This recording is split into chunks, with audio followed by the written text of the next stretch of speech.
যে আমাদের সিহারি রেডি, নাও শুরু করো।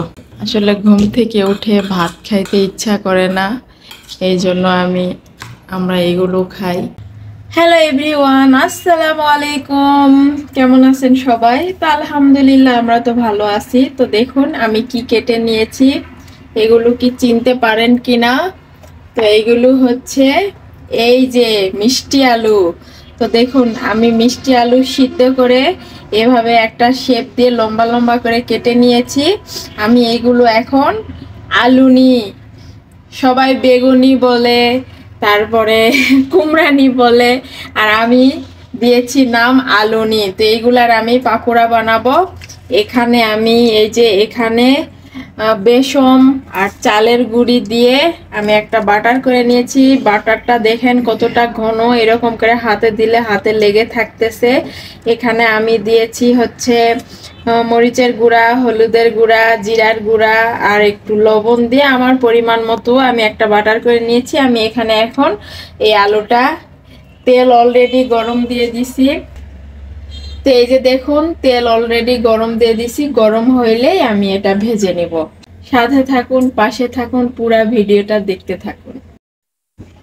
তো এই যে দেখুন আমি আলুনি বানানো স্টার্ট করে দিয়েছি। আমি এটা এখন এর মধ্যে দিয়ে দিব।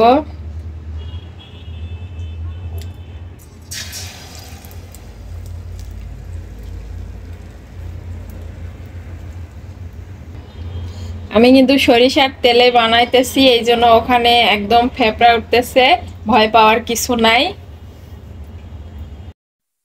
এই যে বন্ধুরা দেখুন আমার আলুনি তৈরি, আমরা এখন খাবো। আরো হচ্ছে এখানে গরম গরম নিয়ে আসলাম। সেই মজা, নাও নাও খাও, দেখি একটু খাই। খেয়ে দেখো কেমন টেস্টি। মজা না? একদম গরম গরম ধোয়া উঠতেছে। এভাবে আপনারা আলুনি তৈরি করে খাবেন, অনেক মজা। দেখুন ভিতরে মিষ্টি, উপরে একদমই আনা। মিষ্টি আলুতে বানাইছো সেরকমই তো লাগবে। হ্যাঁ, এমনি আলুর পাকোড়া তো অনেক খাওয়া হয়েছে। হ্যাঁ, কিন্তু মিষ্টি আলুর পাকোড়া তো খাওয়া হয়নি। তারপর আবার সরষের তেল দিয়ে ভাজা হয়েছে না? হ্যাঁ, হেলদি। কি সব শেষ করে ফেলছো? করব, তুমি খাচ্ছ না, আমার তো খাওয়া লাগবে। আমার জন্য আসলে আমি ভাজতেছি আর গরম গরম সে দেখেন।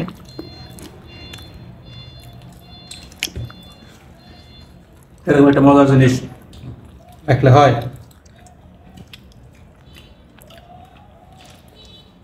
তো বন্ধুরা সবাই এভাবে তৈরি করে খাবেন, অনেক মজার, তাই না? মিষ্টি আলুর পাকোড়া এরকম নতুন নতুন একটু রেসিপি তৈরি করলে তো ভালোই লাগে, তাই না? যাওয়ার হয়েছে নাকি? নিয়ে আসবে শেষ। তো গাইস আমরা এখন সিয়ারি খাইতে উঠে পড়ছি। এখন বাজে হচ্ছে 4টা হচ্ছে 15। এই যে 4টা 15 বাজে, এখন আমরা খাবো।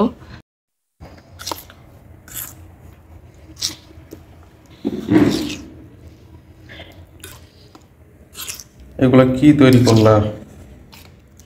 সিহারি। কি খাবো এগুলা এখন? এখানে আছে ওটস, চিয়া সিড, বাদাম, কলা, কিশমিশ, তারপরে হচ্ছে দুধ দিয়ে একটু মাখায়ে 10 মিনিট রাখতেছি, তারপরে খাবো। এটাই সিহারি নাকি? ভাত খাবা না? খেজুর, এখানে খেজুরও আছে। আর কি লাগে? এই যে আমাদের সিহারি রেডি, নাও শুরু করো। আসলে ঘুম থেকে উঠে ভাত খাইতে ইচ্ছা করে না, এই জন্য আমরা এগুলো খাই। ওটস। হ্যাঁ, ওটস খাইলে ভাত খাওয়ার থেকে এগুলো খাওয়াটাই বেটার। কারণ এগুলো ভাত তাড়াতাড়ি হজম হ্যাঁ। হয়ে যায়। এগুলো তাড়াতাড়ি হজম হয় না আর কি। নাও খাও। বিসমিল্লাহ। তা আপনারা কে কে এই হেলদি সেহারি খান অবশ্যই জানাবেন। তা আমাদের ভিডিওটি ভালো লাগলে অবশ্যই লাইক করবেন, শেয়ার করবেন। আল্লাহ হাফিজ।